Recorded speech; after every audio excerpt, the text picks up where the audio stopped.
Alright, here we go. This is Bachmann Diesel, made by obviously Bachmann Industries.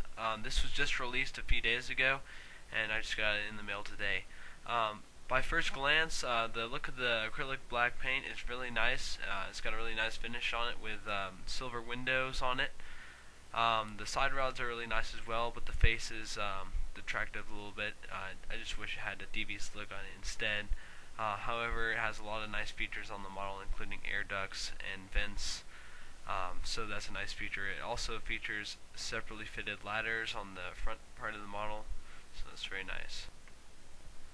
As you can see, it does contain the original Bachmann Thomas packaging, which a lot of you know is very hard to open unless you have a certain way of doing it. I have a few ways of doing it that make it really easy to do. Look on my channel for ways to do that, because I do have ways to do that. But it does protect the model, and it's easy to look it over for inspection to see if the model is damaged, to make sure you can send it back before opening it. So I suppose that's a nice feature. As you can see, the back of the model is very detailed as well. Not as detailed as the rest of the model, but it does have two rear windows in it, which have silver glazing, so it does not expose any motor components of the model, to keep it somewhat realistic, and also features an air pipe or a vacuum pipe on the buffer beam, as well as one of the long style couplers for this model, and separately fitted buffers on it. So it's overall pretty nice. What impressed me mostly about this model was the fact that Bachmann modeled the side rod mechanism on the side of the locomotive very well, a lot better than Hornby has for their Thomas & Friends DB's diesel model. On their Hornby model, they just put the side rods on a standard 060 tank engine chassis.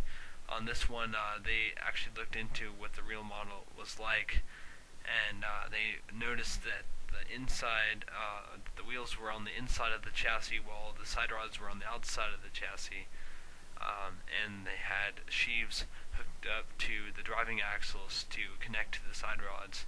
So I suppose this is a way of protecting the wheels, but it's a really nice mechanism, and it works very well, and the model looks great while running, so that's just another plus. And yes, there are pros and cons to just about every model nowadays. Pretty much the only thing that disappointed me about this model was the face. I prefer watching seasons 1 through 3 the Thomas episodes of the TV series, and when Diesel was introduced in season 2, I believe, he had nothing but devious grins and scowls the whole time, and in my opinion, that best fits his description and his character most like that. And for me, I've not personally seen the new CGI series ones, but this definitely looks like a CGI face, and I just don't think that him smiling like this best interprets his character. I think a devious scowl like the Hornby face would have done a little bit better. Maybe not an angry face, because they did do this to prevent little kids getting scared, but I think a devious grin would have been nice. So I have Hornby's Class 08 shunter here along with the Bachmann Diesel model, and as you can see, the Hornby model does not include the complicated drive system like the Bachmann model does. However, it does have a few details that defeat the Bachmann Diesel, including better detailed vents and pipes.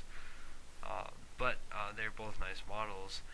Like I said, however, it's up to the purchaser's opinion, and just really what represents it better.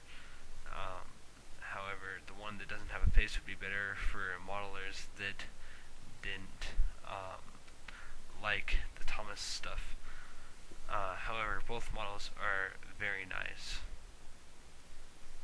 To give you a comparison of the size of Diesel's model compared to other Bachmann engines, I have set them along Mavis and Salty, which are both Bachmann models, and he is much larger than the other two. However, that is correct for his actual scale because the Class 08 is a rather large diesel shunter, and all three look amazing. This model has a recommended retail price of about $77. If you shop around on the internet, you can find them for about $40, $45, maybe $50. I suppose that's actually a pretty good price considering the detail. However, there are a few things you might want to know before buying this. It's not extremely fast, but it's a diesel shunter, so it's not supposed to be fast.